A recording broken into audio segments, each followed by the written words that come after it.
لا حول ولا قوة إلا بالله العلي العظيم. أعوذ بالله من الشيطان اللعين الرجيم. بسم الله الرحمن الرحيم. الحمد لله رب العالمين. الصلاة والسلام والتحية والإكرام على أشرف الأنبياء والمرسلين مولانا ومولا الثقلين جد الحسن والحسين مولانا أبي القاسم المصطفى محمد صلى على محمد. والصلاة والسلام على وصيه ووزيره وسهره وصاحب لوائه وخليفته مولانا علي بن أبي طالب صلى على محمد وآله.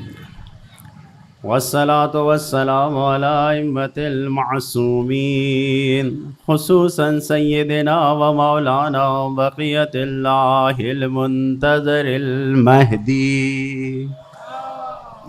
صلى على محمد عجل الله تعالى فرجه الشريف روحي وأرواح العالمين لتراب مقدمه الفداء واللعنة الدائمة على دائم أجمعين من يوم ظلمهم إلى قيام يوم الدين وبعد يوم الدين. أما بعد فقد كتب مولانا الحسين عليه السلام إن تطيعوا قولي وإن تسمعوا قولي وتطيعوا أمري أهدكم إلى سبيل الرشاد. صلوات پڑھیں محمد والے.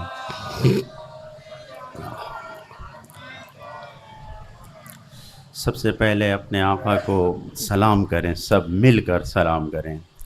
السلام علیک یا ابا عبداللہ وعلی الارواح التي حلت بفنائک علیک منی سلام اللہ ابدا ما بقیت وبقی اللیل والنہار ولا جعلہ اللہ آخر العہد منی لزیارتکم. السلام علی الحسین وعلی علی ابن الحسین وعلی اولاد الحسین وعلی اصحاب الحسین. صلوات صلی علی محمد. بزرگان محترم عزیزان گرامی، آپ کی خدمت میں جو سرکار سید الشہداء کے خطوں کو بیان کیا ہے، جو خط امام نے تحریر کیے ہیں، بصرہ والوں کے نام جو خط تھا اس کے پیغامات کے اوپر، کوفے والوں کے نام جو خط تھا اس کے پیغامات کے اوپر، اور مکے کے حاکم کا جو جواب دیا امام نے تحریر کیا ہے اس کے پیغام میں جو گفتگو تھی آپ کی خدمت میں عرض کیا. یقیناً یہ خطوط ایک ذریعہ ہیں جن کے ذریعے سے ہم ہدایت کے راستے پہ چل سکتے ہیں، آگے بڑھ سکتے ہیں، اور ہمیں کوشش بھی یہ کرنا چاہیے کہ ہم زیادہ سے زیادہ ان تعلیمات کو دیکھیں اور اس پر عمل کر کے اپنی زندگی کو کامیاب بنائیں. بزرگان محترم عزیزان گرامی، آج جو آپ کے سامنے جس خط کو بیان کرنا ہے وہ خط ہے ہمارے امام کا، جناب مشہور ہستی جناب حبیب ابن مظاہر کے نام. امام نے یہ لکھا ہے: من حسین ابن علی الی الرجل الفقیہ لا تبخل علینا بنفسک یجازیک رسول اللہ صلی اللہ علیہ وآلہ وسلم یوم القیامہ.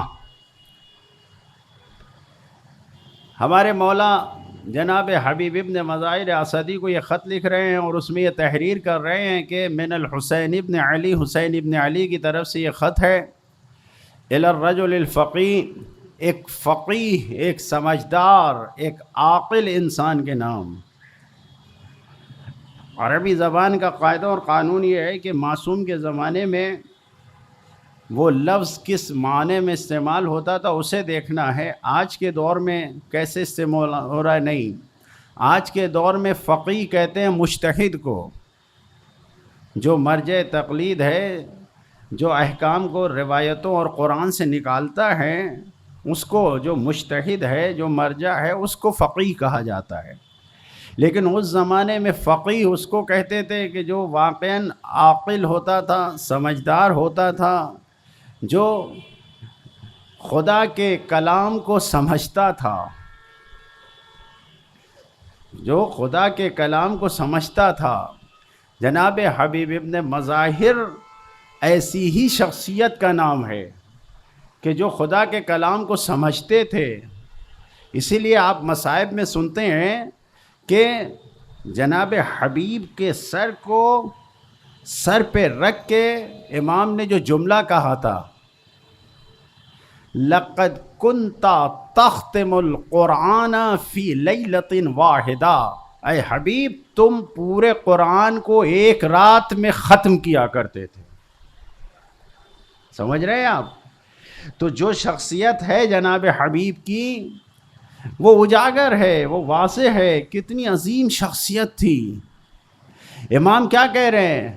رجل فقیہ، ایک سمجھدار انسان کے نام ہے۔ اور یہ خط لکھا امام نے۔ خط میں پیغام کیا دیا؟ جو امام کے الفاظ ہیں وہ یہی ہے کہ لا تبخل علینا بنفسک، دیکھو ہرگز کنجوسی نہ کرنا اپنی جان کو ہمارے حوالے کرنے میں، یعنی ساتھ دینے میں پیچھے نہ ہٹنا، کنجوسی نہ کرنا۔ اور اس سمجھدار انسان سے نبی کریم کی باتوں کو جو سن چکا ہے، جو قرآن کی باتوں کو سن چکا ہے، ایسے سمجھدار انسان سے کیا فرما رہے ہیں؟ یجازی کا، تم کو جزا دیں گے رسول خدا قیامت کے دن، قیامت کے دن تمہیں جزا رسول خدا دیں گے، لہٰذا تم ہمارا ساتھ دینے میں پیچھے نہ ہٹنا۔ آپ جانتے ہیں کہ جیسے ہی یہ خط جناب حبیب کے پاس پہنچا ہے، جناب حبیب فوراً گھر سے نکلے ہیں۔ اور کس عالم میں نکلے میں وہ نہیں پڑھوں گا، کیونکہ سب مصائب میں آپ سنتے ہیں۔ میں صرف آپ کے ذہنوں کو بتانا چاہتا ہوں کہ قریب کریں اپنے آپ کو، اور اس فضا میں جا کے، اس حالات میں جا کے دیکھیں کہ جن حالات میں جناب حبیب نکلے ہیں۔ جناب حبیب کوفے سے نکلے ہیں، بازار میں جناب مسلم ابن عسجہ کو دیکھا، گفتگو ہوئی، ہاتھ پکڑا، ساتھ میں نکلے۔ اور اب جب کربلا میں پہنچ رہے ہیں تو کربلا میں پہنچنے کا کیا عالم ہے؟ تاریخ میں لکھا ہے کہ شہزادی ثانیہ زہرا کو یہ قلق تھا کہ دشمن کی طرف جب لشکر آ رہے تھے، جب سپاہی آتے تھے تو ایک شور اٹھتا تھا۔ یہ قلق تھا کہ میرے بھیا کا ساتھ دینے والا کوئی نہیں ہے۔ امام تو وہاں بار بار اعلان کرتے تھے کہ جو ہمارا مقصد ہے اسے جان لو، رہنا ہو تو رہو، اور جانا ہو ایمان کے ساتھ تو ابھی چلے جاؤ۔ جب وقت جہاد آئے گا تو چھوڑ کے مت جانا کہ اس وقت دین سے خارج ہو جاؤ گے، نکل جاؤ گے۔ تو اب ایسے حالات میں جب دو آدمیوں کو آتے ہوئے دیکھا کہ دو آدمی غلاموں کے ساتھ آ رہے ہیں، تو یہ خبر پہنچی خیمے کے اندر، خوشی ہوئی کہ میرے بھیا کا بھی کوئی ساتھی آ رہا ہے۔ آنے کے بعد امام کو سلام کیا، اور سلام کرنے کے بعد جب گلے لگے ہیں تو دونوں کی آنکھوں میں آنسو آ گئے۔ جناب حبیب کی زندگی ایسی تھی۔ اور اس کے بعد جناب ثانیہ زہرا نے ابھی بھائی سے ملاقات کر رہا ہے، صحابی، اللہ کے رسول کے صحابی تھے جناب حبیب، ابھی ملاقات کر رہے ہیں۔ اسی حالت میں امام تک پیغام پہنچا کہ شہزادی حبیب کو سلام کہہ رہی ہیں۔ آپ جانتے ہیں کیا ہوا؟ حبیب نے جس وقت شہزادی کے سلام کو سنا زمین پہ بیٹھ کے خاک سر پہ ڈال لیا. کیوں؟ یعنی یہ مصیبت آ گئی ہے کہ نبی زادی ایک ایسے تھے حبیب ابن مظاہر اور اتنی عظمتوں پہ حامل تھے جناب حبیب ابن مظاہر. ان کو مولا نے یہ خط لکھا ہے من الحسین ابن علی الرجل الفقی کہ لا تبخل، ہمارے سامنے اپنی جان کو نچھاور کرنے میں کنجوسی نہ کرنا. حبیب نے خط کا جواب خط سے نہیں دیا ہے بلکہ عمل سے جواب دیا ہے. میدان میں پہنچ کر امام کے سامنے اپنے کو پیش کر دیا ہے، اور جب میدان میں پہنچ کے اپنے آپ کو پیش کیا ہے تو عمل سے جواب دیا ہے. توجہ فرمائیے عزیزان گرامی، اس خط میں جو امام نے پیغام دیا ہے اس پیغام پر حبیب نے جیسے عمل کیا ہے، اس عمل میں کیا چیز شامل حال تھی؟ اس حبیب کے عمل سے سب سے اہم چیز جو ہمیں مل رہی ہے وہ اللہ کی جانب سے توفیق کا ملنا ہے. پروردگار کی جانب سے اس نیک عمل کی توفیق کا ملنا ہے کہ یہ حبیب کو، یہ ہر ایک کو نہیں ملتی ہے توفیق. جب انسان کا عمل ایسا ہوتا ہے تو توفیق ملتی ہے. توجہ فرما رہے ہیں؟ ہر ایک کو یہ توفیق نہیں ملتی ہے. یہ توفیق کیسے ملی جناب حبیب کو، اور یہ توفیق ملنے کا ذریعہ کیا بنا، اور اس توفیق کا بدلہ کیا ہے، یہ سب کچھ میں اس خط کے ضمن آپ کی خدمت میں بیان کرنا چاہتا ہوں. البتہ اپنے وقت میں رہتے ہوئے ایک صلوات پڑھے محمد و آل محمد.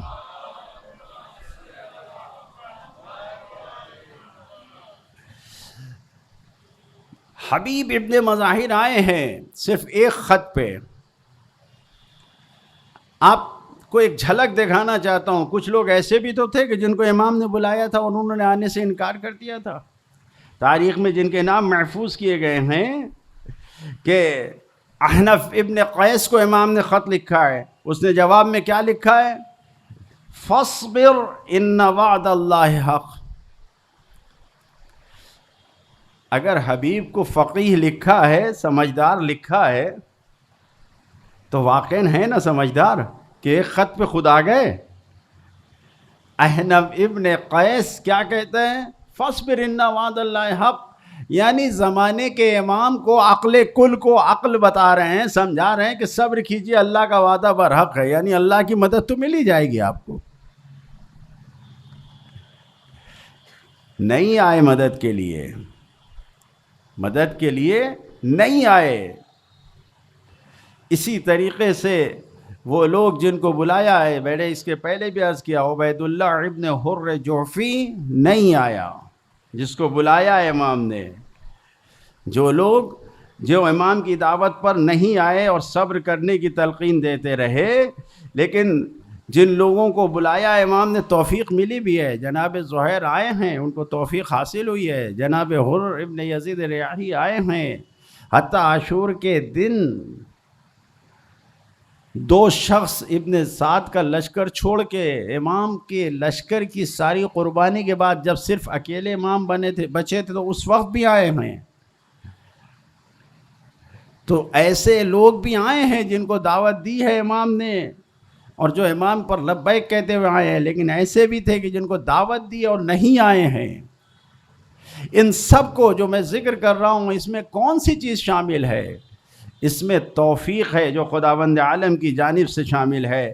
ورنہ ابو الحطوف سعد یہ وہ شخصیتیں ہیں کہ جو امام کی آخری آواز پہ لبیک کہہ کے آئے ہیں، کہ جن کو توفیق حاصل ہوئی ہے. یہ اللہ کا لطف ہوتا ہے کہ جو انسان کو توفیق حاصل ہوتی ہے، یہ اللہ کی جانب سے ایسا کرم ہے، لطف ہے کہ انسان نیک اعمال کی طرف جاتا ہے. ورنہ بہت سے لوگ آپ کو ایسے ملیں گے کہ جو سارے اسباب و وسائل ہونے کے باوجود سب کچھ ان کے پاس موجود ہوتا ہے، لیکن نیکی کی طرف قدم نہیں بڑھا پاتے ہیں.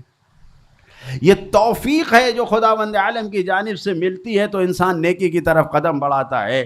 میں آپ کے سامنے یہاں پر کچھ باتوں کو بیان کرنا چاہتا ہوں روایت کی روشنی میں، لیکن غور کریں توفیق ہر ایک انسان کو نہیں ملتی ہے، جس کو واقعاً خدا کی طرف سے لطف شامل ہوتا ہے اسی کو ملتی ہے۔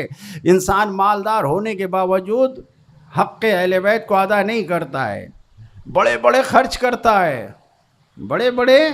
کرتا ہے، ڈونیشن دیتا ہے، لیکن حق اہل بیت جو مانگا گیا وہ نہیں ادا کرتا ہے۔ توفیق نہیں ہے۔ انسان عبادتوں کو انجام دیتا ہے لیکن نماز کو وقت پہ نہیں انجام دیتا ہے، توفیق نہیں ہے۔ انسان کے پاس دولت ہے، سب کچھ موجود ہے، لیکن زیارت پہ نہیں جا پا رہا ہے، توفیق نہیں ہے۔ نہ جانے کون سا عمل رکاوٹ بن جاتا ہے، حج پہ نہیں جا رہا ہے، حج کی توفیق نہیں ہے۔ جسم میں طاقت اور توانائی ہے، مال بھی موجود ہے، لیکن حج پہ نہیں جا پا رہا ہے، کیوں؟ اس لیے کہ توفیق نہیں ہے۔ یہ توفیق اللہ کا ہدیہ ہے، یہ توفیق اللہ کی عطا ہے، یہ ہر ایک کو نہیں ملتی ہے۔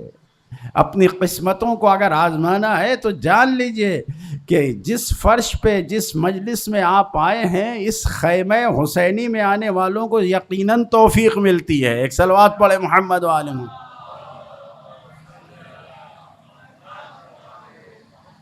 بہت سے لوگ اس طریقے سے ہیں کہ جو یقیناً اپنے آپ کو یہ سوچتے ہیں۔ قرآن مجید میں جناب یوسف کے کردار کی عکاسی کرتے ہوئے یعنی بیان کیا ہے، قرآن مجید میں یہ آیت ہے کہ لولا ان را برہان ربہ، 13واں پارہ شروع کہاں سے ہوتا ہے؟ وما ابرئ نفسی ان النفس لامارۃ بالسوء الا ما رحم ربی، میں بری نہیں ہوں اپنے نفس سے۔ جناب یوسف جیسا نبی کہہ رہا ہے، ایھا الصدیق جسے کہہ کے خدا نے پکارا ہے، وہ یہ کہہ رہے ہیں کہ میں اپنے نفس سے بری نہیں ہوں، بری ذمہ نہیں ہوں، اور میرے قدم بھی ڈگمگا جاتے لولا ان را برہان ربی، اگر میں اپنے پروردگار کی طرف سے ہدایت نہ پاتا۔ تو ہمارے جیسے انسانوں کا کیا لینا دینا ہے؟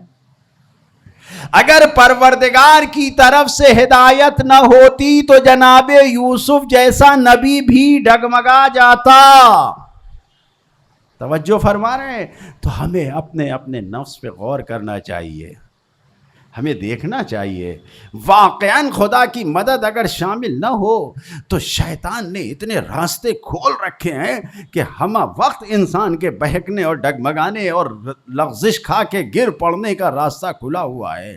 شکر ادا کریں کہ اس عزائے حسینی اور اس خیمہ حسینی میں آ جاتے ہیں، ورنہ نہ جانے کتنے ہیں کہ جو مولا کو یاد بھی کرتے ہیں، جو مولا کا غم بھی مناتے ہیں، سب کچھ ہے، لیکن توفیق نہیں مل پاتی ہے۔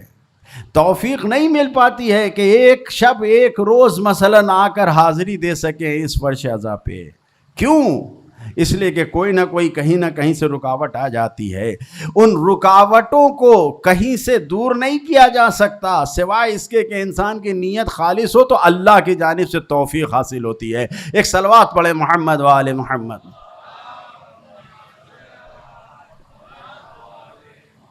بہرحال انسان دیکھے، غور کرے۔ میں یہاں پر توفیق حاصل کرنے کے لیے جو ہمارے ائمہ معصومین نے روایتوں میں بیان کیا ہے، میں وہ آپ کے سامنے عرض کرنا چاہتا ہوں۔ ایک روایت ہے فرزند رسول حضرت امام جعفر صادق علیہ السلام سے،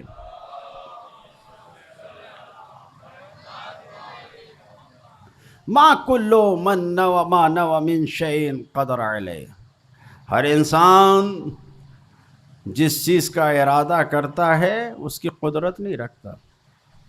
ضروری نہیں ہے کہ انسان نے جس کام کا ارادہ کیا ہو اس پر توانائی بھی ہو، قادر بھی ہو اور اس کو کر بھی لے جائے۔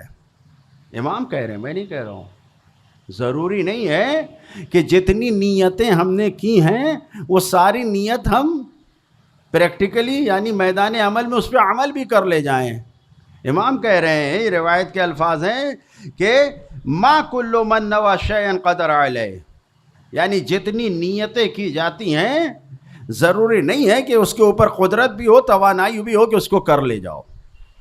ایک جملہ اور فوراً دوسرا جملہ اسی حدیث میں فرماتے ہیں وَلَا كُلُّ مَنْ قَدْرَ عَلَى شَيْءٍ وُفِّقَ لَهُ، اور ایسا بھی نہیں ہے کہ جس چیز کی طاقت اور قدرت انسان میں موجود ہو اس کام کے کرنے پہ کامیاب ہو جائے۔ یہ دونوں جملے ایسے ہیں کہ جو بزرگ بیٹھے ہیں، میں بچوں سے تو نہیں کہہ سکتا، جوانوں سے نہیں، لیکن جو بزرگ ہیں وہ دونوں جملے کے اوپر تصدیق کریں گے۔ جو امام کہہ رہے ہیں نہیں یہ صحیح ہے۔ کتنے کام ایسے ہیں کہ جو ہم نیت کرتے ہیں اس پہ عمل نہیں کر پاتے، اور کتنے کیوں؟ اس لیے کہ طاقت نہیں ہوتی ہے، توانائی نہیں ہوتی ہے۔ اور کتنے کام ایسے ہوتے ہیں کہ جس کی طاقت بھی ہے، توانائی ہے، لیکن پھر بھی اس کے کرنے میں کامیاب نہیں ہو پاتے۔ کیوں؟ کوئی نہ کوئی طاقت ہے کہ جو ہمارے ارادے اور ہماری طاقت کے اوپر حاوی ہے یا نہیں کوئی طاقت؟ اسی طاقت کا نام خدا ہے، اور اسی طاقت کے ملنے کا نام توفیق ہے۔ ایک صلوات پڑھے محمد و آل محمد۔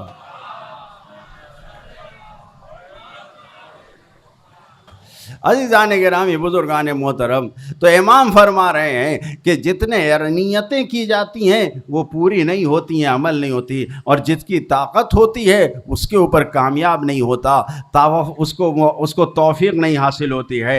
اور پھر جو مثال بیان کی ہے کہ تم دیکھنا چاہتے ہو تو دیکھ لو کہ کتنے انسان ایسے دنیا میں پائے جاتے ہیں کہ جن کے ہاتھ میں دولت کا انبار لگا ہوا ہوتا ہے، جن کے جسم میں توانائی بھی پائی جاتی ہے، طاقت بھی پائی جاتی ہے، لیکن کیا وہ حج بیت اللہ کی زیارت سے سرفراز ہو پاتے ہیں؟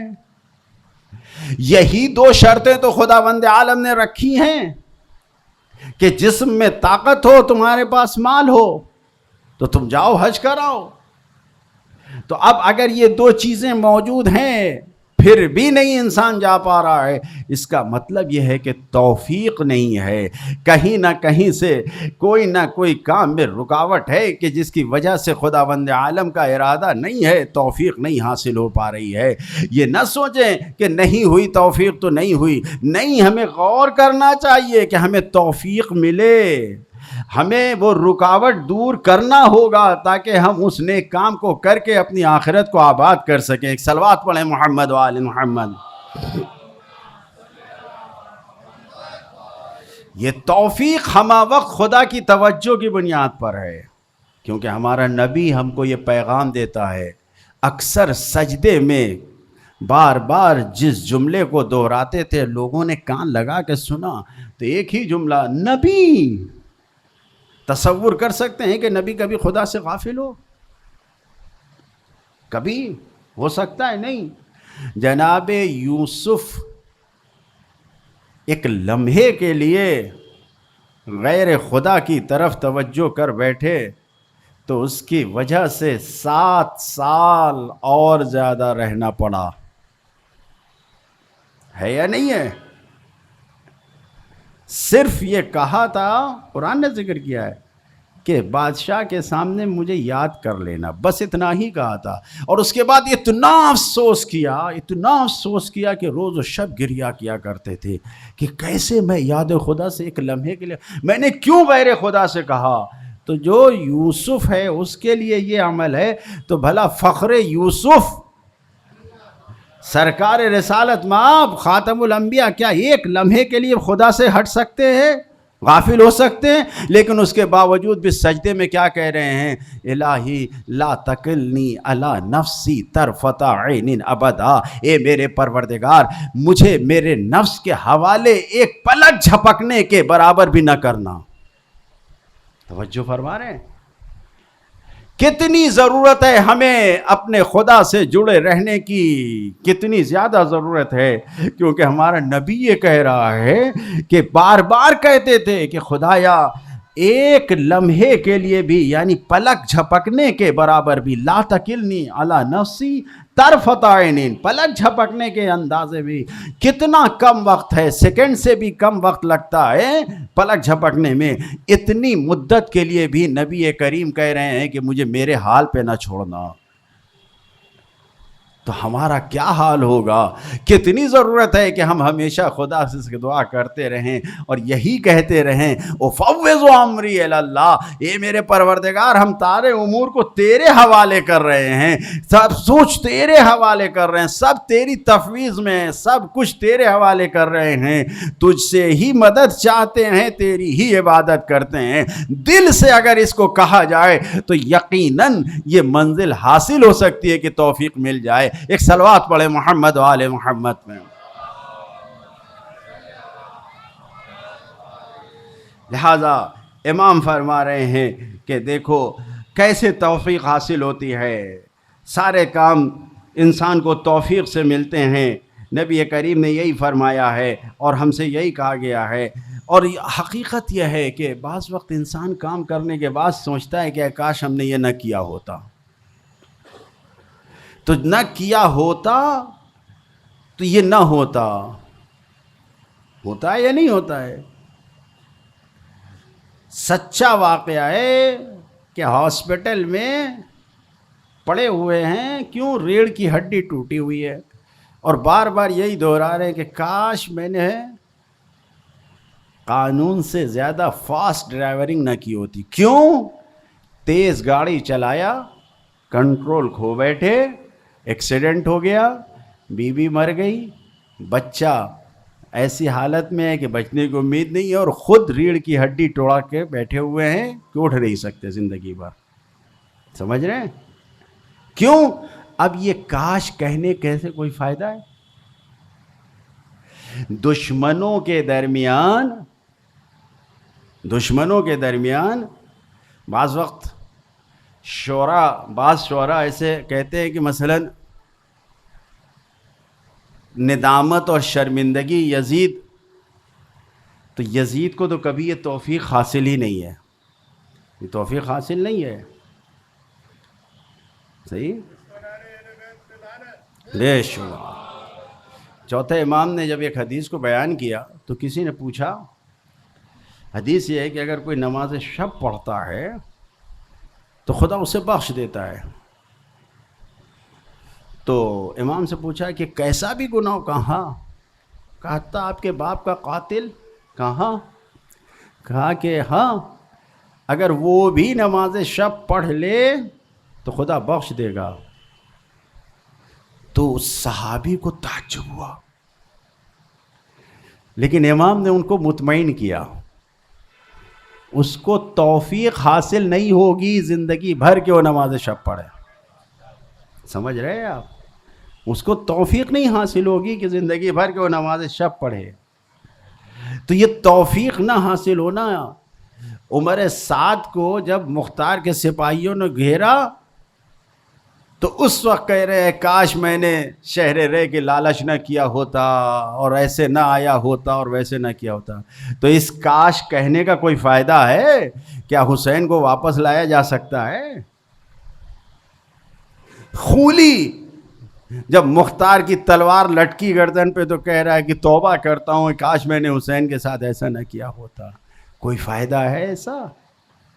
اس کاش کہنے کا کوئی فائدہ ہے؟ ابھی حال کی تاریخ میں دیکھیں، جا کے دیکھیں، اس کمانڈر نے جس نے ہیروشیما پہ بم گرایا تھا، جس سے تقریباً 2 لاکھ آدمی مر گئے تھے، اس کے بعد وہ کیا ہوا؟ ذہنی طور پر وہ کیا کہتا تھا کہ کاش میں نے وہ بٹن نہ دبایا ہوتا۔ ارے تمہارے کاش کہنے سے 2 لاکھ آدمی کی جان واپس آ جائے گی؟ یہ کاش کہنے سے نہیں، انسان کو توفیق حاصل کرنے کے لیے ان کاش سے اپنے آپ کو نکالنا ہوگا۔ یہ جو انسان کہتا ہے کہ میں نے نہ کیا ہوتا، نہ کیا، تو پہلے سے اپنے آپ کو خدا سے ایسا قریب کرے کہ ہر عمل پہ انسان کو خود خدا کی طرف سے مدد حاصل ہو کہ اس طرف جاؤ، اس طرف نہ جاؤ، ادھر جاؤ گے تو تمہیں کامیابی ملے گی، ادھر جاؤ گے تو ناکامی ملے گی۔ ایسا انسان اپنے آپ کو بنائے تو خدا کسی بندے کو تنہا نہیں چھوڑتا ہے۔ خدا بند عالم کی طرف سے یہ ہے کہ تو میری طرف 1 قدم بڑھا، میں تیری طرف 10 قدم بڑھاؤں گا۔ تو جب خدا بند عالم کی طرف سے ایسا ہے تو ذرا سوچیں، اللہ کا شکر ادا کریں کہ ہم ایسے خدا کو رکھتے ہیں۔ آپ نے کبھی دیکھا ہے، غور کیا ہے؟ یہ ذہن میں ابھی اس وقت یہ مثال آ گئی، اگر آپ کسی کو بلا رہے ہو، اپنی طرف دعوت دے رہے ہو اپنی طرف، اور وہ شخص آ رہا ہو، آپ اپنے گھر کی چھت پہ بالکنی میں کھڑے ہوئے ہو، اور گلی کے نکڑ پہ، گلی پہ، ناکے پہ وہ آنے والا آ رہا ہو، تو آپ کی کیفیت کیا ہوتی ہے؟ آپ کو معلوم ہے کہ فلاں آدمی جو آ رہا ہے وہ میرے گھر آ رہا ہے، میرا پتہ پوچھ رہا ہے، تو آپ اپنی بالکنی سے کھڑے اسے رہے ہوں تو آواز لگائیں گے، اشارہ کریں گے، بھائی میرا گھر ادھر ہے، تم میرے گھر کا پتہ پوچھ رہا ہے، یہی ہے میرا گھر، آ جا۔ ہوتا ہے یا نہیں ہوتا ہے؟ تو ہم جیسے انسان جو ذرا سی انسانی محبت دل میں آ جاتی ہے، تو ہم اگر کوئی ہماری طرف آ رہا ہے، پتہ پوچھ رہا ہے، تو ہم برداشت نہیں کر پاتے، ہم چند منٹ برداشت نہیں کر پاتے کہ وہ ادھر ادھر بھٹکے، بلکہ ہم چاہتے ہیں کہ بلا لیں فوراً۔ اور آج کے دور میں تو فوراً موبائل اٹھا کے کال کرتے، بھائی ادھر دیکھو گھر ادھر ہے، آ جاؤ۔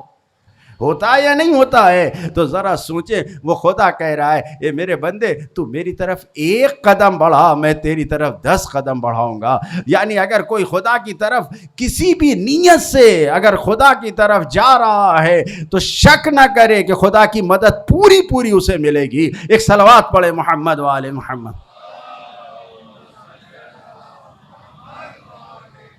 یقیناً انسان کو جاننا چاہیے، توفیق حاصل کرنے کے لیے بہت سی رائے ہیں کہ انسان غافل نہ ہو، ورنہ جناب زلیخا جس وقت جناب یوسف کو زندان اور جیل میں بھیج چکی ہیں اور بعد میں انہیں پتہ چلا، قرآن نے بیان کیا ہے نا، الان حصل الحق، اس وقت کیا فائدہ؟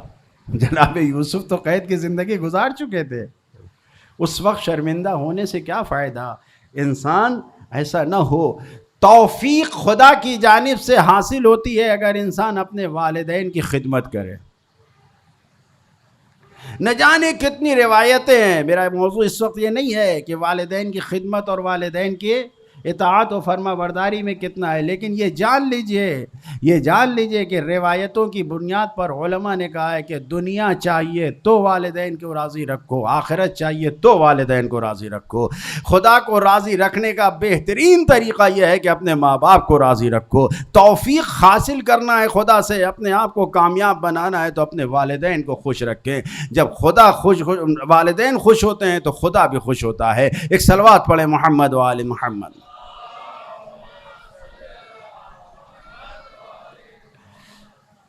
اور انسان یہ جان لے کہ اگر خدا کی طرف سے فضل و رحمت نہ ہو تو انسان کو کچھ ملتا بھی نہیں ہے۔ قرآن مجید میں ہے، سورہ نور کی 21ویں آیت ہے، لولا فضل اللہ علیکم ورحمتہ ما زکا منکم احد ابدا۔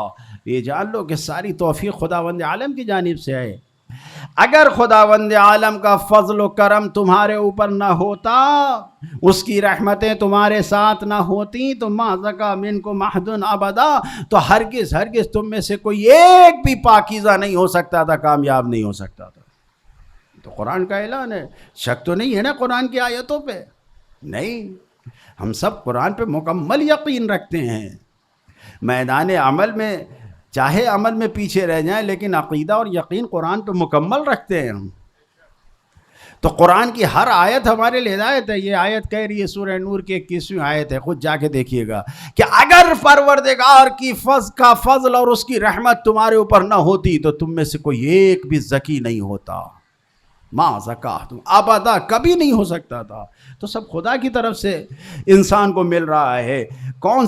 کیسے ہم خدا کی توفیق کو حاصل کریں؟ روایتوں میں ہے کہ توفیق حاصل کرو، کیوں؟ اس لیے کہ تمام سعادتوں کی جڑ توفیق ہے، التوفیق راس السعادہ۔ ہر نیکی کو حاصل کرنے کے لیے اللہ کی توفیق جاری ہے۔ التوفیق اول النعمہ، ساری نعمتوں کا آغاز توفیق کے ذریعے ہو رہا ہے۔ ہم کیسے اس کو حاصل کریں؟ مولا متقیان حضرت امیر المومنین علی ابن ابی طالب علیہ السلام ارشاد فرماتے ہیں، توفیق کیسے حاصل ہوگی؟ سنو، توفیق حاصل کرنا ہے تو سنو، من تفکر فی آلاء اللہ سبحانہ وفقا، جو اللہ کی نعمتوں میں غور و فکر کرے گا وہ کامیاب ہوگا۔ اللہ کی نعمتوں میں غور و فکر کرنا ہے۔ اگر انسان خدا کی نعمتوں میں غور و فکر کر رہا ہے تو وہ کامیاب ہے، اس کو توفیق ملے گی۔ پھر قرآن مجید کی 30 آیتیں سورہ رحمان میں ہے، کیا ہے؟ فَبِأَيِّ آلَاءِ رَبِّكُمَا تُكَذِّبَانِ۔ انسان کو کیوں بار بار ٹوکا جا رہا ہے کہ تم اللہ کی کن کن نعمتوں کو جھٹلاؤ گے؟ بھئی ان تعدوا نعمت اللہ لا تحصوها، اگر تم دنیا میں اللہ کی نعمتوں کو گنو تو گن نہیں سکتے، کوئی شمار نہیں کر سکتا۔ تو یہ لادعات نعمتیں ہیں، ان لاتعداد نعمتوں میں غور و فکر کرو. جب تم تفکر کرو گے تو اللہ کی جانب سے تمہیں خود بخود توفیق حاصل ہوگی. ہر کام میں کامیابی ملے گی تم اگر اللہ کی نعمتوں میں غور و فکر کر رہے ہو. جتنا زیادہ انسان کی نعمتوں میں انسان غور کر رہا ہے، اور یہ دیکھیے کہ واقعاً نعمتیں انسان کو ملتی ہیں. کتنے بڑے بڑے لوگ آئے جن کو اللہ نے نعمتوں سے مالا مال کیا، ان کا انجام کیا ہوا؟ قارون، قرآن مجید میں ہے نا، اس کے خزانے کی کنجیاں، مفاتحہ، مفتاح ایک چابی کو کہتے ہیں، ایک کنجی کو کہتے ہیں. اس کے خزانے کی کنجیاں، کتنا خزانہ تھا کہ اسے معلوم ہی نہیں. لیکن انجام کیا ہوا؟ ہارون کا انجام کیا ہوا؟ قارون کا انجام کیا ہوا؟ بڑے بڑے مال والے آئے جو دنیا میں حکومتیں کیا، انہوں نے فرعون کا انجام کیا ہوا؟ غور کرنا چاہیے نہیں کرنا چاہیے ان کے حالات میں؟ سوچنا چاہیے یا نہیں سوچنا چاہیے؟ میرے استاد کہنے لگے تہران میں جو بہشت زہرا قبرستان ہے، کہہ لے کہ میں ایک روز گیا ایسے ہی غسل خانے میں گیا تو دیکھنے کے لیے پورے تہران کا وہ ایک اکیلا قبرستان ہے، بہت بڑا قبرستان ہے، بہت بڑے رقبے میں ہے. تو کہہ لے میں وہاں گیا تو دیکھا ایک ساتھ اس غسال خانے میں 10 مردوں کو نہلایا جا رہا ہے، اور لوگ لگے ہوئے نہلایا جا رہا ہے. معلوم ہوا، میں نے انکوائری نکالی تو کہا کہ 200 سے 300 ایک دن میں میتیں آتی ہیں، اس کو غسل دیا جاتا ہے. کہہ لے میرے جو 10 میتیں نہلائی جا رہی تھی ان میں سے کسی سے پوچھا کہ کیا ہوا تھا، انتقال ہو گیا؟ یہ تو جوان دیکھ رہا ہے. کہا اٹیک آیا، ختم ہو گیا. ایک لڑکی کی کیا ہوا؟ ایک بیماری تھی جس کا علاج نہیں ہو پایا، مر گیا. اس کو کیا ہوا؟ ایکسیڈنٹ پہ. کہا الگ الگ موت. لیکن وہ کہنے لگے کہ جو چیز مجھے وہاں پر دکھائی دی، جو ساری میتوں کے ساتھ ایک کامن چیز تھی، وہ کیا تھی؟ کہ سب کے ہاتھ خالی تھے. کسی کے پاس دنیا کی کوئی دولت نہیں تھی، سب خالی ہاتھ جا رہے تھے. جتنی میتوں کو کفن پہنا کے جنازہ پڑھایا جا رہا تھا، دفن کیا جا رہا تھا، سب خالی ہاتھ دفن کیے جا رہے تھے. تو انسان کو اللہ کی نعمتوں کے بارے میں غور و فکر کرنا چاہیے، سوچنا چاہیے کہ اللہ نے جو نعمتیں دی ہیں، اگر ان نعمتوں کے بارے میں انسان غور و فکر کرے گا تو اللہ کی جانب سے توفیق حاصل ہوگی. بہرحال ضروری ہے کہ انسان غفلتوں میں نہ پڑ جائے، ورنہ اگر انسان اللہ کی نعمتوں میں غور نہیں کرے گا تو یہ دل مردہ ہو جاتے ہیں، ان دلوں پہ زنگ لگ جاتے ہیں، اور جب زنگ لگ جاتے ہیں تو پھر انسان اور زیادہ قرآن مجید کی روشنی میں پھر یہ اور زیادہ بے دین ہو جاتا ہے انسان. سرکار رسالت مآب حضرت نبی اکرم صلی اللہ علیہ وآلہ وسلم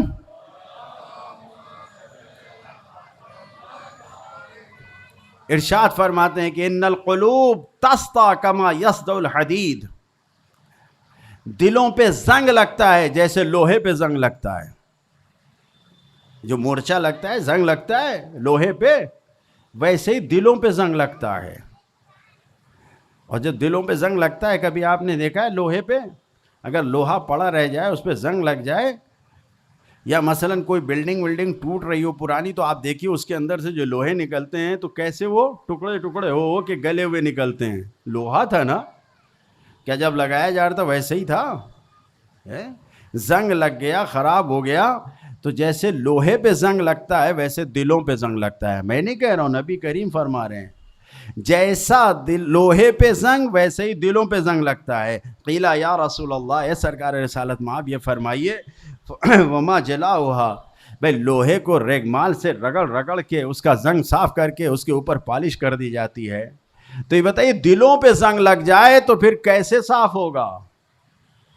جب دلوں پہ زنگ لگ جاتا ہے، جب انسان یاد خدا سے غافل ہوتا ہے اور دلوں پہ زنگ لگ جاتا ہے، اللہ کی نعمتوں کو نہیں غور و فکر کرتا ہے تو دلوں پہ زنگ لگ جاتا ہے. تو یا رسول اللہ بتائیے تو پھر یہ دل صاف کیسے ہوں گے؟ نبی کریم نے فرمایا کہ قال قراءۃ القرآن و ذکر الموت، قراءت قرآن، قرآن کی تلاوت کرنے سے تمہارے دلوں کا زنگ صاف ہوتا ہے، موت کو یاد کرنے سے تمہارے دلوں کا زنگ صاف ہوتا ہے۔ ایک صلوات پڑھے محمد و آل محمد۔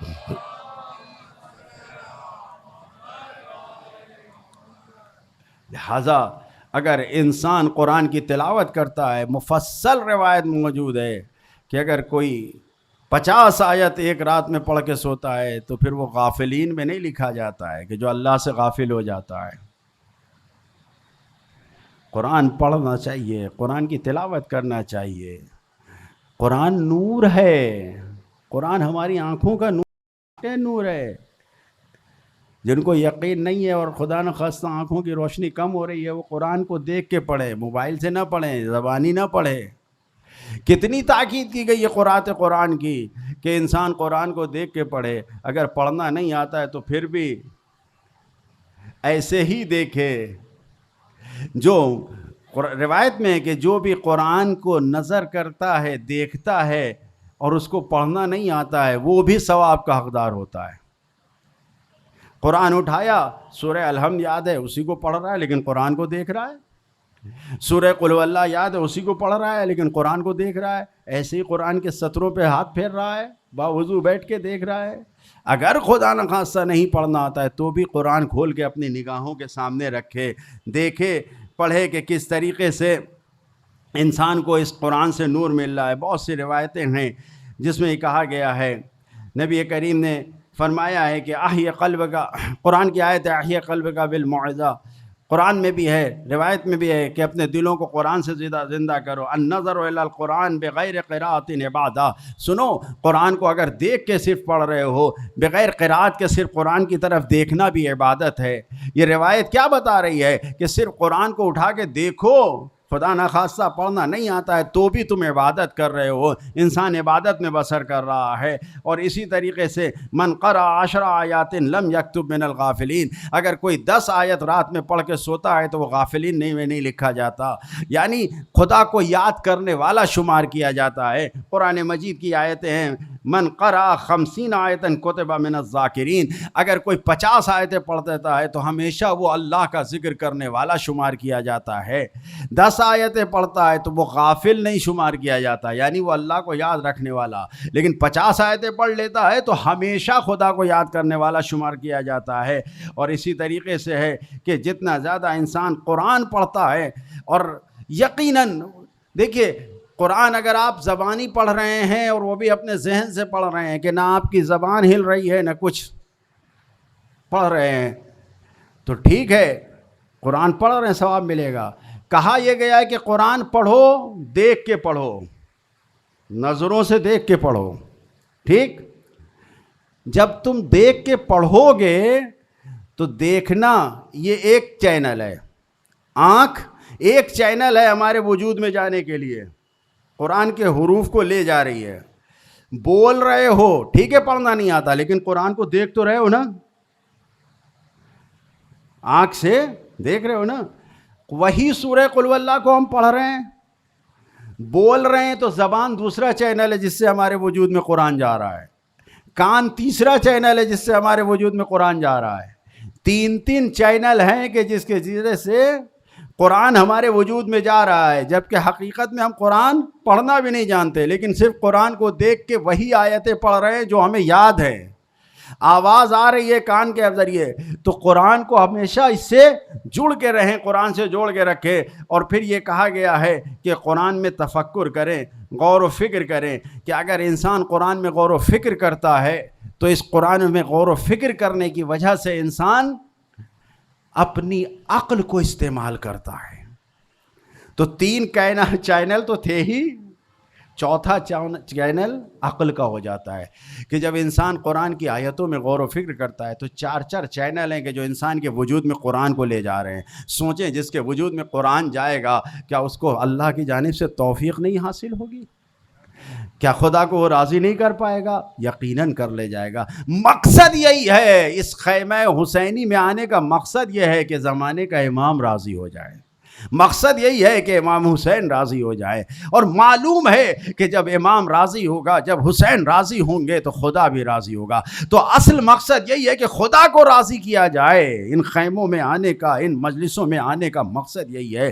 پہلے پہلی مجلس میں آپ کی خدمت میں عرض کیا، پھر دوہرا رہا ہوں کہ بہت سے لوگ آج آئے ہیں کہ یہ فرش عزا، یہ خیمہ حسینی جس میں ہم بیٹھے ہوئے ہیں، شیخ جعفر شستری کا کہنا یہ ہے کہ دنیا بھر میں جہاں جہاں بھی حسینی فرش عزا بچھائی جاتی ہے، حسینی کیمپ لگائے جاتے ہیں، حسینی خیمے بنائے جاتے ہیں، فرش عزا بچھائی جاتی ہے، لوگ آتے ہیں، یہ سب کے سب کربلا کے روضے کا حصہ ہے۔ یہ سب کربلا کے روضے کا حصہ ہے۔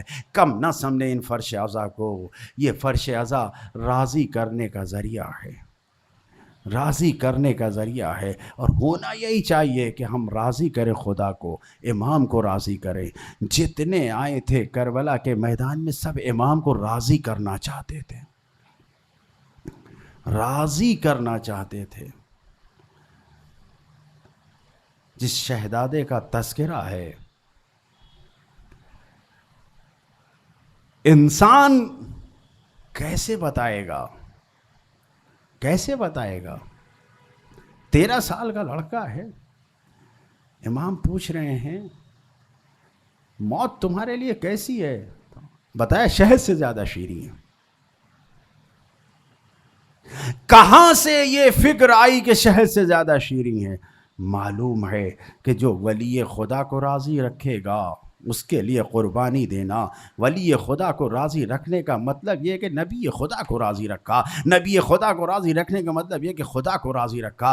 تو جو موت خدا کی راہ میں آئے وہ شہد سے زیادہ شیریں ہی تو ہوگی، ہوگی یا نہیں ہوگی؟ واقعاً ایسا ہی ہے۔ جس وقت جناب سرکار سید الشہداء عاشور کا شب ہے، سارے اصحاب جمع ہیں، انصار جمع ہیں، خاندان کے لوگ جمع ہیں، سب بیٹھے ہوئے ہیں، محضر شہادت ہے، سب کے نام پیش کیے جا رہے ہیں۔ بتایا کہ دیکھو فلاں فلاں فلاں تم سب ایک حملے میں اس جگہ پہ شہید کیے جاؤ گے، حبیب تمہیں یہاں پر شہید کیا جائے گا، زہیر تمہیں اس جگہ پہ تیر لگے گا۔ سب کو بتایا اور پھر امام خاموش ہو گئے۔ 13 سال کا ایک نوجوان اٹھ کے کھڑا ہوا اور اس نے پوچھا کیا میرا نام محضر شہادت میں نہیں ہے؟ روتا ہوا سوال کیفا لکل اجل، رو کے امام نے پوچھا میرے لال موت کیسی ہے تیرے نزدیک؟ ہنستا ہوا جواب احلا من العسل، خوش ہو کے بتایا کہ شہد سے زیادہ شیریں ہے، اور کیوں نہ ہو، حیدر کرار کا پوتا ہے، حیدر کرار کا پوتا ہے۔ اس گھرانے میں ہی تو موت ایسی ہوتی ہے کہ جس کا کوئی خوف نہیں ہے، شیریں ہے، جس کے جد نے یہی تو کہا تھا واللہ یبن ابی طالب لا آنس بالموت من الطفل بصدی من صدی بامہ، خدا کی قسم علی ابن ابی طالب، ابو طالب کا لال، ابو طالب کا بیٹا موت سے اتنا مانوس ہے، اس سے زیادہ مانوس ہے کہ جتنا بچہ اپنے ماں کی چھاتی سے مانوس ہوتا ہے، اس سے زیادہ علی موت سے مانوس ہے۔ یہ کہنے والا اگر دادا نے یہ موت کے بارے میں کہا ہے تو پوتا یہ کہہ رہا ہے کہ احلا من العسل، شہد سے زیادہ شیریں ہے۔ اس کے بعد امام نے گلے سے لگایا اور گلے لانے کے بعد کہا میرے لال تم ہی نہیں، تمہارا چھوٹا بھائی ششماہا علی اصغر، اس کا بھی محضر شہادت میں نام ہے۔ اتنا سننا تھا کہ جیسے ہی کہ جوان کو جوش آیا اور کہا کہ امو جان کیا دشمن خیمے تک آ جائیں گے؟ کہا نہیں میرے لال، اس وقت تو نہ آئیں گے، میں خود لے کر اسے پانی کے لیے جاؤں گا اور اسے تیر لگے گا، اسے مارا جائے گا۔ اے میرے جیو، اے میرے عزادارو، ذرا سوچے غور کریں ہم اپنے بچوں کو کیسے، اب آئے ذرا غور کریں، کیا یہ جذبہ شہادت جو 13 سال کے قاسم میں پایا جاتا ہے یہ ہم اپنے بچوں میں پیدا کر سکتے تھے؟ ہرگز نہیں، یہ کربلا کی دین ہے۔ عزادارو ذرا سوچے کیا عالم ہوا ہوگا۔ صبح عاشور نمودار ہوئی اور اب اس کے بعد مقتل نے جو لکھا ہے بار بار قاسم جاتے ہیں رن کی اجازت لینے کے لیے لیکن قاسم کو اجازت نہیں ملتی. ہے عزادارو نوجوان ہے جب بھی آتے ہیں ایک ہی جملہ میرے بھیا کی نشانی میں تمہیں کیسے اجازت دے دوں. عزادارو بار بار یہی جواب ملتا ہے. ایک وقت وہ بھی آیا کہ حسن کا لال قاسم جب نا امید ہو گیا اجازت نہ ملی تو یہ نوشا قاسم یہ نوجوان قاسم لم یبلغ الحلم جو ابھی 13 سال سے زیادہ کا نہیں تھا یہ آ کے خیمے میں گھٹنیوں میں سر کو ڈال کے بیٹھ گیا اور یہ سو رہا ہے رو رہا ہے. ماں آئی اور آنے کے بعد کہنے لگی اے میرے لال کیا چچا پہ قربان نہیں ہونا ہے؟ اے میرے لال کیوں اس طریقے سے آگے بیٹھے ہو؟ اب جو ماں نے سر کو اٹھایا آنسو جاری تھے. کہا میرے لال کیا ہوا؟ آواز دیا اے اماں ارے بار بار چچا سے اجازت مانگا لیکن بابا چچا اجازت نہیں دیتے. بابا اس کی حوالہ دے کے کہ تم میرے بھائی کی نشانی ہو یہ کہہ کے ہمیں واپس کر دیتے ہیں. آخر کیسے جاؤں؟ ماں بیٹھ گئی. اے میرے لال تمہیں یاد ہو یا نہ یاد ہو مجھے یاد ہے یہ جو بازو پہ تعویذ بیٹھا ہوا ہے یہ تعویذ تمہارے بابا نے لکھا تھا اور باندھے وقت تم سے یہی کہا تھا. تم جب اس وقت 3 سال کے تھے تو تمہارے بابا نے تم سے یہی کہا تھا اے میرے لال قاسم اگر کوئی سخت وقت آئے تو اس کو کھول لینا یہ تمہارے مددگار بنے گی. اے میرے لال اب اس سے زیادہ کیا ہوگا؟ جیسے یہ کہا قاسم نے کہا ہاں اماں. ماں نے تعویذ کھولا بیٹے نے تعویذ کو چاک کیا. اب جو دیکھا تعویذ کے اندر بابا کی تحریر نظر آئی. تعویذ میں لکھا ہوا تھا اذا کان یوم العاشوراء وعمک احاطت به عدو یا بنی علیک بالجہاد میراد. اے میرے بیٹے اے میرے لال ارے جب عاشورہ کا دن ہوگا اور دشمن چاروں طرف سے تیرے چچا کو گھیرے ہوئے ہوں گے تو تیرے اوپر لازم ہے تیرے اوپر واجب ہے جہاد کرنا. عزادارو جیسے ہی یہ دیکھا قاسم خوش ہو گئے تیزی سے اپنی جگہ سے اٹھے ماں سے خدا حافظ کیا.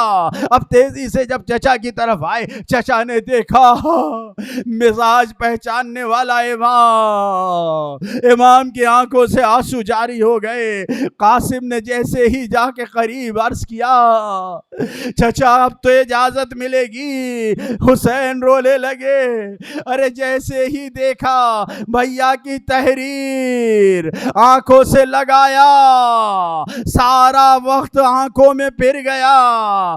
بھائی کے ساتھ گزرے ہوئے وقت بھائی پہ پڑے ہوئے وقت اب کچھ نظروں میں آئے. چچا نے بھتیجے کو گلے سے لگایا گریا کیا اتنا روئے کہ مقتل نے لکھا فغشی علیہما دونوں پہ غشی طاری ہو گئی. روتے روتے دونوں بے ہوش ہو گئے. اجرکم اللہ. اے عزادارو چند جملے بس آج آپ کا قاسم کا پرسہ دینا ہے حسن کے لال کا پرسہ دینا ہے. چند منٹ دیر ہو جائے تو اس کو قبول کر لینا. عزادارو غور سے سنے. جیسے ہی یہ دیکھا ارے چچا نے بھتیجے کو گلے سے لگایا اور اس کے بعد اٹھے اپنے بھیا کے ابا قاسم کو پہنایا حسن کا ماما قاسم کو لگایا حسن کا تلوار قاسم کو دیا اور اس کے بعد کہا بیٹا جاؤ خدا حافظ. ارے دشمن کے مقتل لکھنے والوں نے لکھا ہے ایسا لگتا تھا کہ جیسے چاند کا ٹکڑا خیمے سے باہر آیا ہو. ذرا سوچے جو دشمن کے لیے چاند کا ٹکڑا ہو وہ خود ماں کے لیے کہہ رہا ہوگا. کیسے بیویوں نے قاسم کو رخصت کیا. قاسم میدان میں گئے رجس پڑھ پڑھ کے اور اس طریقے سے حملہ کرنا شروع کیا. نامی گرامی شامی پہلوانوں کو تحت کیا اور تحت کرنے کے بعد اب جب جنگ کر رہے تھے چچا کھڑا ہوا جنگ کو دیکھ رہا تھا. اچانک کیا دیکھا؟ بہت قریب سے حسین قاسم کی جنگ کو دیکھ رہے تھے. اب یہ دیکھا کہ ایک دشمن نے کہا ارے اس کی ماں کو تو میں اس کا داغ دکھاؤں گا. یہ کہہ کے وہ نیزے کو لے کے جیسے ہی قاسم کی طرف بڑھا، عزادارو میرے آقا حسین نے دیکھا، ارے تیزی سے باغ شکاری کی طرف اس کی طرف پہنچے. امام نے جو تلوار چلائی، جو قاسم کی طرف حملہ آور ہوا تھا، اس کا ہاتھ کٹا. اس نے آواز دی ارے مجھے حسین سے بچاؤ. دشمن کی فوج اسے بچانے کے لیے آئی. ادھر قاسم دشمن کے نرغے میں. اب جو فوج ادھر سے ادھر گئی، قاسم گھوڑے سے نیچے آ چکا تھا. حسین کے کانوں میں آواز آئی یا عمّا ادرکنی، اے چچا قاسم کی مدد کو آئیے. گرد ہٹی. ارے اب جو حسین نے قاسم کو دیکھا، قاسم زمین پہ پڑا ہوا ہے. حسین بیٹھ گئے. آواز دی عزیز علی عمک یا بنیا تدود فلا تجیبک وَإِذَا يُجِيبُكَ فَلَا يَنْفَعُكَ. اے میرے لال قاسم، ارے جس وقت تیرے ابا چچا کے لیے کتنا سخت ہے، جب تو نے بلایا مدد کو نہ آ سکا، اب جب مدد کو آیا تو کوئی فائدہ نہیں. عزادارو، ارے قاسم کے جسم پر سے گھوڑے دوڑ چکے تھے. حسین نے جیسے ہی قاسم کو دیکھا، یہ لاش کھنچ چکی تھی. ہاتھوں کو زمین سے اس قاسم کو بمشکل حسین نے قاسم کے جنازے کو اٹھایا. عزاداروں لے کر خیمے کے قریب آئے. آواز دیا اے مادر قاسم کو لے آیا ہوں، آؤ استقبال کرو. واہ قاسمہ، واہ قاسمہ.